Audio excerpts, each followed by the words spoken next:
Orient bell tiles studio से आप देख रहे हैं एबीपी न्यूज।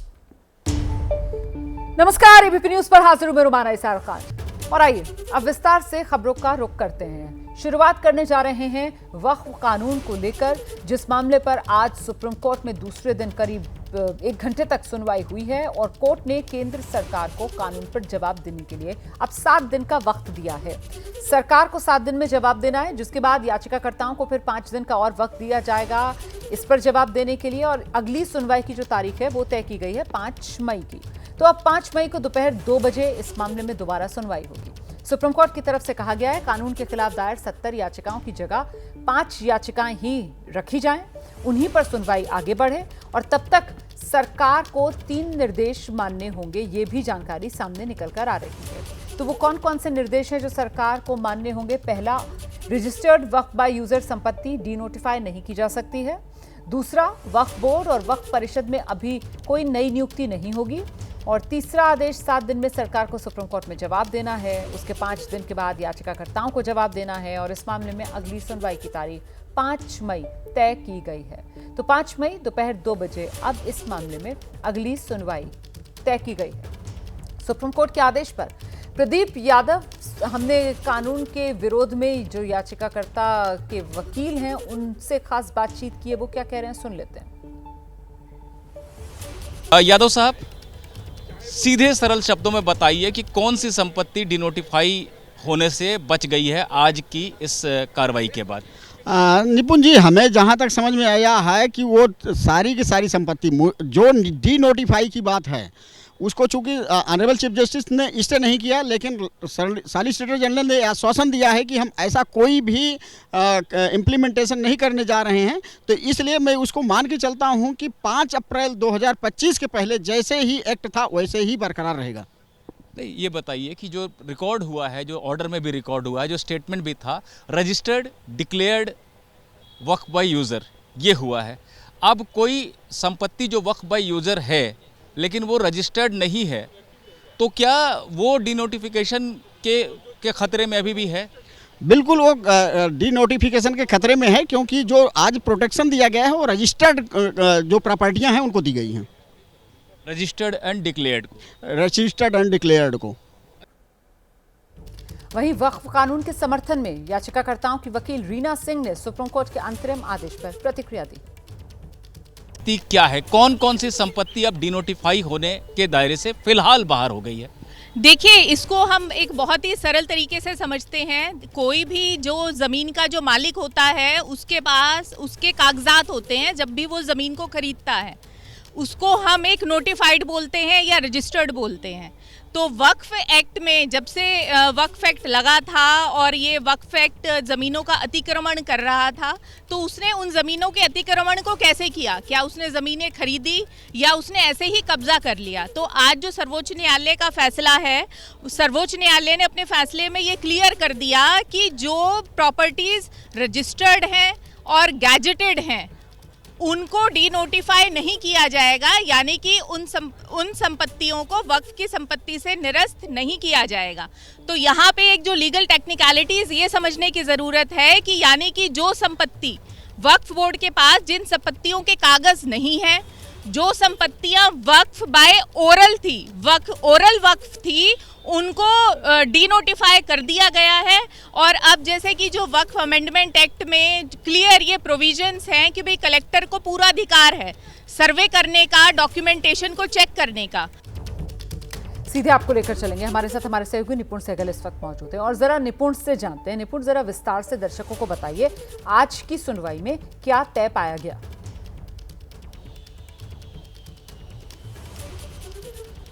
देखिए रोमाना, सबसे पहले तो हमें ये समझना ज़रूरी है कि हम सुबह से इस बारे में बात कर रहे थे कि कोर्ट ने कल बहुत सख्त रवैया एक दिखाया था कुछ प्रावधानों को लेकर और उन पर अंतरिम रोक लगाने की बात की थी। आज उसी नोट पर सुनवाई शुरू हुई और यहाँ पर यह था कि सरकार जवाब देती कि क्यों ना रोक लगाई जाए या क्या सही है क्या गलत है।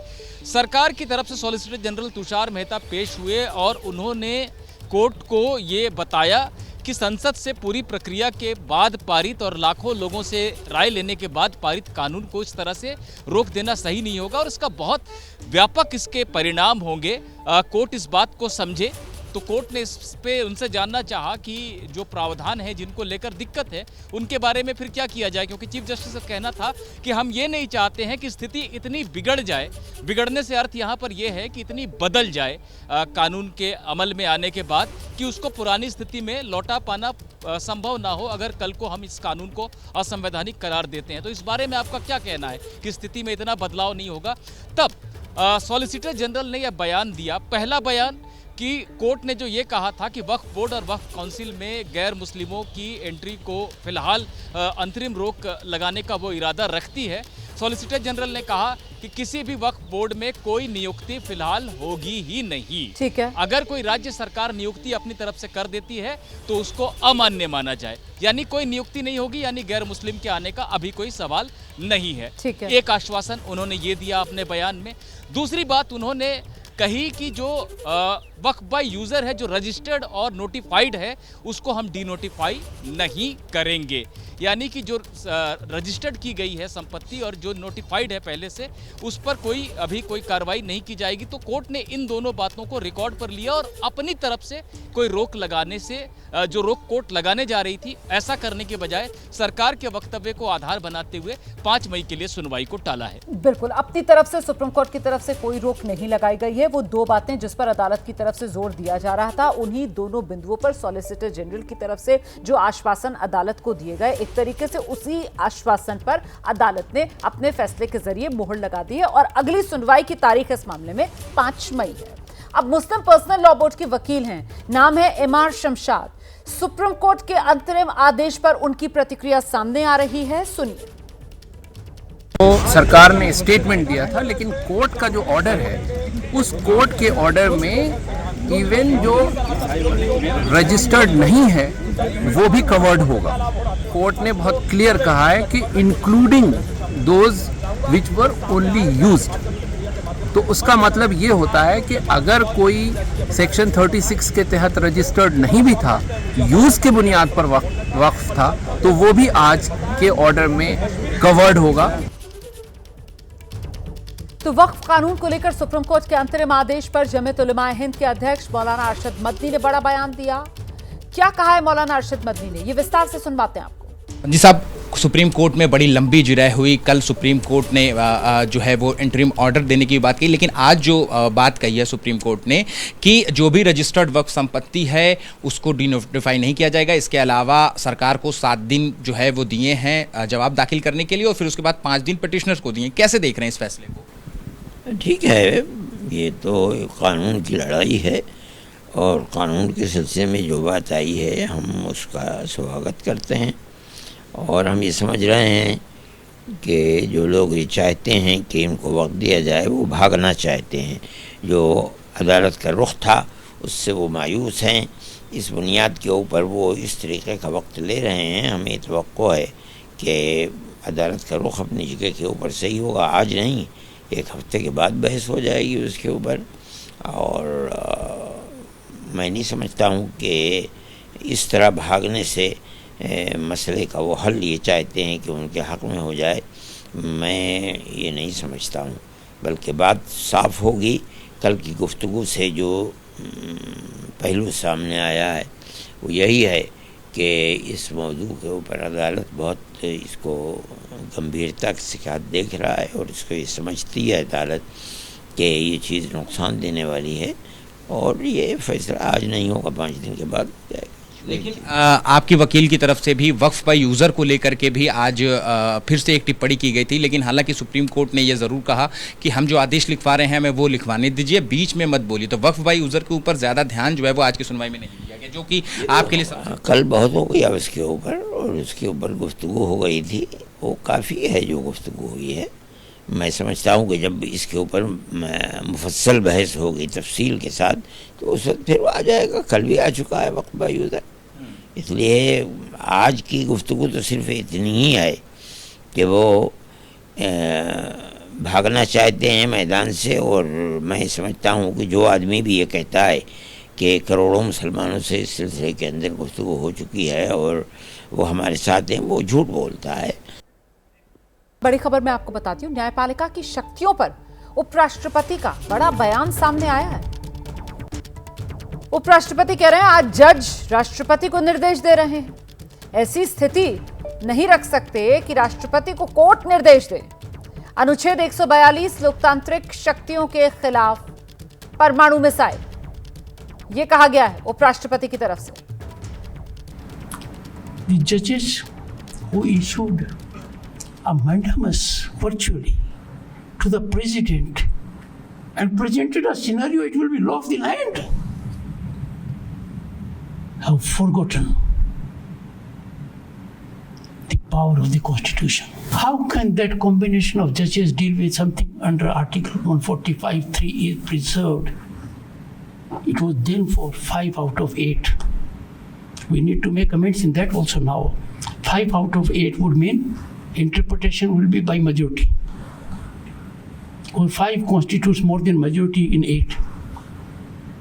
But leave that aside. Article 142. Article 142 has become a nuclear missile against democratic forces. Available to judiciary 24/7. सीधे रुक करेंगे। निपुण सहगल हमारे सहयोगी इस वक्त हमारे साथ मौजूद हैं और जरा निपुण से समझते हैं। निपुण, ये उपराष्ट्रपति का बयान बेहद महत्वपूर्ण हो जाता है और शायद न्यायपालिका को उसकी जो सीमाएं हैं उसका ध्यान दिलाने की कोशिश।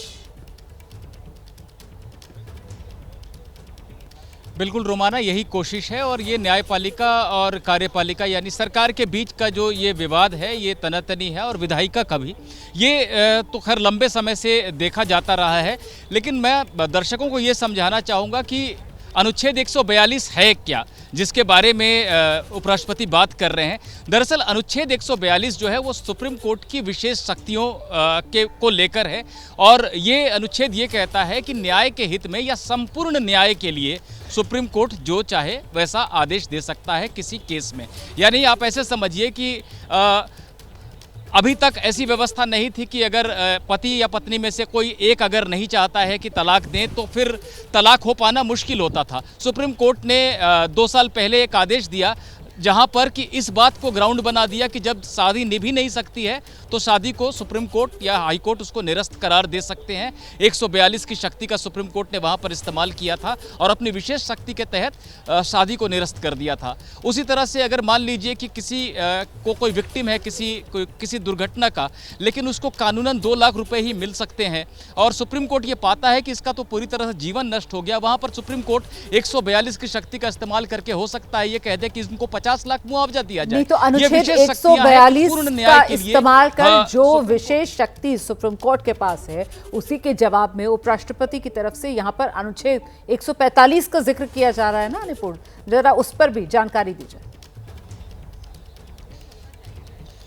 बिल्कुल बिल्कुल बिल्कुल मैं ज़रा सा इसको और बताना चाहूँगा कि 142 की जो ये शक्तियाँ हैं, अभी हाल में हुआ ये कि तमिलनाडु का एक मामला था जहाँ राज्यपाल ने तमिलनाडु सरकार के विधेयकों को रोक कर रखा और उसके बाद उसको राष्ट्रपति के पास भेज दिया। सुप्रीम कोर्ट ने क्या किया कि ये कहा कि इतने समय तक विधानसभा के पारित बिलों को रोक कर रखना गलत था और 142 का इस्तेमाल करते हुए उन सभी विधेयकों को मंजूरी अपनी तरफ से दे दी और वो बिल राष्ट्रपति के पास भेजे जा चुके थे राज्यपाल की तरफ से। सुप्रीम कोर्ट ने इसकी भी अवहेलना की और कहा कि नहीं, इतना समय तक रोकना ठीक नहीं था। यहाँ तक कि उस आदेश में यह भी कह दिया कि राष्ट्रपति के पास अगर कोई विधेयक आता है राज्य का तो राष्ट्रपति को 3 महीने में फैसला लेना पड़ेगा। इसको एक अतिक्रमण की तरह देखा जा रहा है कि क्या अब राष्ट्रपति को भी आदेश देगा सुप्रीम कोर्ट की वो किस तरह से काम करे। इसको अतिक्रमण की तरह कार्यपालिका या सरकार देख रही है और 145 की जो बात उन्होंने की है, 145 पार्लियामेंट को यह शक्ति देता है कि बहुत शुक्रिया आपका इस तमाम जानकारी के लिए। इस वक्त एक बड़ी खबर मैं आपको बताती हूँ। पाकिस्तानी सेना के प्रमुख हैं आसिम मुनीर। उनके बयान को लेकर भारत सरकार के सूत्रों की ओर से जवाब दिया गया है। सरकार की तरफ से कहा गया है अंदरूनी राजनीति की वजह से आसिम मुनीर ऐसे बयान दे रहे हैं। वक्फ पर भारत में कानून पास हुआ है, इसका भी एक असर है। कोशिश दुनिया में मुसलमानों का नेता बनने की है, ये कहा गया है विदेश मंत्रालय की तरफ से। Our stance, government stance on Kashmir is absolutely clear. It was our jugular vein. It is our jugular vein. We will not forget it. And we will not leave our Kashmiri brethren in their heroic struggle. और बलूचिस्तान जो है, जो कि पाकिस्तान की destiny है, ठीक है, जो कि पाकिस्तान के माथे का झूमर है, तुम 1500 बंदे कहोगे कि जी हम इसको ले जाएंगे, तुम्हारी अगली 10 नस्लें भी नहीं लेके जा सकती। पाकिस्तान की कहानी अपने बच्चों को जो है आपने जरूर सुनानी है, ताकि वो पाकिस्तान की कहानी ना भूलें। Well, our forefathers they thought that we are different from the Hindus in every possible aspect of life. Our religion is different, our customs are different, our traditions are different, our thoughts are different, our ambitions are different. That was the foundation of the two-nation theory that was laid there. That we are two nations, we are not one nation. So because आज तक इंसानियत की तारीख में सिर्फ 2 रियासतें हैं जो कलमे की बुनियाद पर बनी हैं। पहली जो थी उसका नाम है रियासत तैयबा, क्योंकि तैयबा जो है वो नबी करीम सल्लल्लाहु अलैहि वसल्लम ने उसको नाम दिया था, और जबकि कुरान में उसका नाम है यसरब, या अहले यसरबा ला मुकाम लकुम फरजिउ, ये कुरान में नाम है उसका, जो आज जिसको मदीना अल मुनव्वरा कहा जाता है। और दूसरी रियासत जो है वो उसके 1300 साल के बाद अल्लाह ताला ने ये आपकी बनाई है, कलमे की बुनियाद के ऊपर। ये जो आप सुन रहे थे वो पाकिस्तानी सेना के प्रमुख जनरल आसिम मुनीर को आप सुन रहे थे। और जनरल आसिम मुनीर जो हैं उनकी कहीं ना कहीं इस बयान के जरिए एक बौखलाहट नजर आ रही थी कि सेना प्रमुख होने के बावजूद वो जिस तरीके से एक मौलाना मुल्ला की तरह तकरीर करते हुए, धर्म का सहारा लेते हुए नजर आ रहे थे। और इस पर ही भारत सरकार की जो प्रतिक्रिया आई है उस पर बात करने के लिए हमारे सहयोगी आशीष इस वक्त हमारे साथ मौजूद हैं। आशीष, 2 टूक भारत सरकार की तरफ से पाकिस्तान के लिए क्या संदेश? देखिए, ये बड़ा डिसअपॉइंटिंग है जिस तरह से वो आग में घी डालने का काम कर रहे हैं, भड़का रहे हैं। उसी को लेकर के भारत सरकार की तरफ से आप ठीक कह रही हैं, रोमाना टॉप सोर्सेज ने इस पर रिएक्ट किया है और कहा है कि ये पूरी तरह से रैटल्ड हैं। कहीं ना कहीं ये संकेत देता है कि इतना फ्रस्ट्रेशन जाहिर जो कर रहे हैं आर्मी चीफ पाकिस्तान के, कभी भी इस लेवल का कोई अधिकारी इस तरह से पब्लिक आकर के इस तरह के बयानात नहीं दिया करता था। और अब जब पहली बार आसिम मुनीर इस तरह से एक पब्लिक फंक्शन में आग उगल रहे हैं, ये दिखाता है कि किस तरह से जो आर्थिक संकट है वहाँ पर, आंतरिक पॉलिटिकल संकट हो, आर्थिक संकट हो, और ख़ास करके बलूचिस्तान में जो पाकिस्तान आर्मी को जो कुछ झेलना पड़ रहा है। जिस तरह से पहले हम सुनते थे कि अटैक्स हुआ करते थे, पूरी की पूरी ट्रेन हाईजैक हो जाती है, कहीं ना कहीं इस वजह से वो इतने ज़्यादा बौखलाए हुए हैं कि इंटरनल सिचुएशंस को काबू कर नहीं पा रहे, अपनी पोजीशन को अनटेनेबल देख करके इस तरह के बयानात दे करके कोशिश कर रहे हैं कि किसी तरह से अपनी पोजीशन को स्ट्रांग कर सके। एक बड़ी बात जो भारत सरकार के सूत्रों की तरफ से कहा गया है कि ज़्यादा निराशा और ज़्यादा बौखलाहट जो भारत में वक्फ कानून को पास किया गया है उसको लेकर के कोशिश कर रहे हैं जनरल आसिम मुनीर की किसी तरह से अपने आप को पूरे इस्लामिक वर्ल्ड का एक लीडर बताएं, मुस्लिमों को भड़काएं, जिसमें वो कभी कामयाब नहीं होंगे। कोशिश उनकी तरफ से पूरी है, लेकिन भारत सरकार ने 2 टूक जवाब दिया है। यहां तक कहा है कि ऐसा लगता है कि हाल में जो अमेरिकी डेलीगेशन ने पाकिस्तान का दौरा किया था उसने भी कहीं ना कहीं इस तरह के बयानात ये झलकाते हैं कि शायद ये दबाव डाला है कि इमरान खान को इतने समय तक आप जेल में जो बंद करके रखे हैं वो भी अनडेमोक्रेटिक तरीके से पाकिस्तान की हुकूमत काम कर रही है, उनको भी रिलीज करने का प्रेशर इन पर साफ दिख रहा है। ये तमाम वजह है जिसकी वजह से इस तरह से बौखलाहट में पाकिस्तान की सेना के प्रमुख आग उगल रहे हैं। बहुत शुक्रिया आपका आशीष इस तमाम जानकारी के लिए। तो आग उगली आसिम मुनीर ने और जवाब भारत सरकार की तरफ से ये टॉप जो सूत्र हैं उनकी तरफ से दिए गए हैं। इस बीच अगली खबर मेरठ से है, जहां मर्चेंट नेवी अफसर सौरभ हत्याकांड जैसी एक वारदात फिर से हो गई है। पत्नी ने बॉयफ्रेंड के साथ मिलकर सोते वक्त पहले अपने पति का गला घोटा और फिर शव के नीचे सांप को दबा दिया। सांप ने युवक को 10 बार डसा। वारदात के बाद बॉयफ्रेंड को भगा दिया और खुद दूसरे कमरे में जाकर सो गई। शरीर पर सांप के डसने के निशान देखकर परिजनों को लगा कि युवक की मौत सांप के डसने से हुई है, इसीलिए शव के नीचे सांप को रखा गया। शक के आधार पर लेकिन पुलिस ने पहले पत्नी को हिरासत में लिया। पूछताछ में ही ये पूरी साजिश खुल गई। अब पुलिस आगे की कार्रवाई कर रही है। हम बात करते हैं यही आसपास के रहने वाले लोगों से। ये बताइए कि अमित की मौत हुई, ऐसे खुलासा हुआ कि सांप को मौत दर्शाने के लिए यहाँ पे सांप छोड़ा गया और पहले उसकी गला दबाकर हत्या की। पूरा मामला क्या पता लगा आपको यहाँ पे? पूरा मामला तो जी सांप उसके नीचे दबा हुआ था। जब यहाँ के गांव के काफी लोगों ने देखा सांप उसके नीचे पाया गया, फिर महसूस हुआ कि इस सांप सही हुई है। फिर सपेरों को बुलाया, उन्होंने बोला कि ये सांप का डसा हुआ नहीं है। फिर मेडिकल हुआ तो मेडिकल में भी नहीं सांप काटा हुआ आया। तो फिर तो मेडिकल पोस्टमार्टम के बाद ही पता चला कि ये जहर से गला दबा के मौत हुई है। 10-15 दिन पहले इनकी मारपीट हो गई थी एक बार। उसके बाद उनने कही कि तुझे मारूंगा जरूर, छोड़ूंगा नहीं। किस किस की मारपीट हुई थी? अमरजीत के भाई की और अमित की। अच्छा, जैसे कि गांव के लोग बता रहे हैं कि उसके शरीर पे चोट के निशान थे और ये दर्शाने के लिए कि सांप से मौत हुई है, सांप उसके ऊपर उस समय लिपटा हुआ था। लेकिन काफी जगह दिखाने पर भी यही पता लगा कि लोगों ने यही बताया, जो सपेरे के पास भी ले गए उसने भी ये कहा कि सांप के काटने से इसकी मौत नहीं हुई है। तो मेरठ में इस सनसनीखेज घटना को लेकर पुलिस का बयान भी सामने आया है, सुनिए।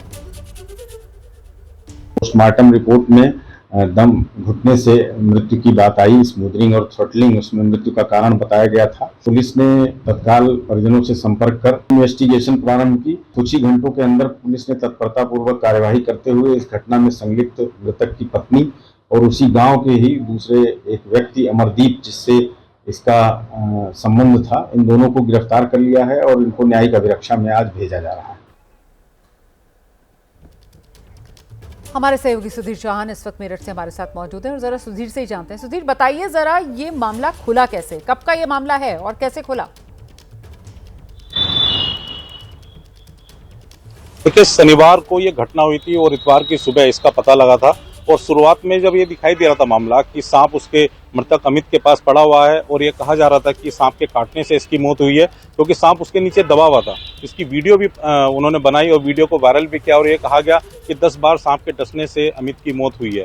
लेकिन अमित की मां को, मुनेश देवी को, ये शक था कि नहीं, इसके पीछे कुछ और मामला है। तो उन्होंने पुलिस से कहा कि इसकी जाँच कीजिएगा। तब पुलिस ने उस मामले को गंभीरता से लेते हुए शव को पोस्टमार्टम के लिए भिजवाया। सब का जब पोस्टमार्टम हुआ तो उसमें पूरी घटना का खुलासा हुआ कि जो मृतक की जिसकी मौत हुई है वो दम घुटने से हुई है, यानी कि उसके ऊपर, मुंह के ऊपर तकिया या कुछ ऐसा रखा गया जिसके बाद उसकी मौत हुई है।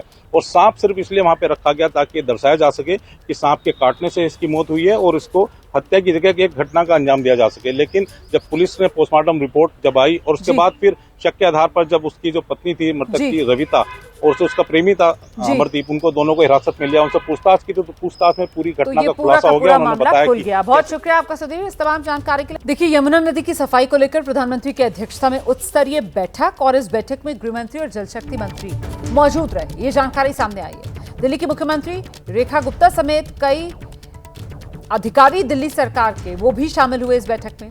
यमुना की सफाई को लेकर योजनाओं की समीक्षा की गई है। तो तस्वीर आप देख रहे हैं, उसी बैठक की तस्वीर सामने आई है। जल्द शुरू होगी कैलाश मानसरोवर यात्रा। इस यात्रा को लेकर जल्द तारीखों का ऐलान हो जाएगा। विदेश मंत्रालय की तरफ से ये जानकारी दी गई है।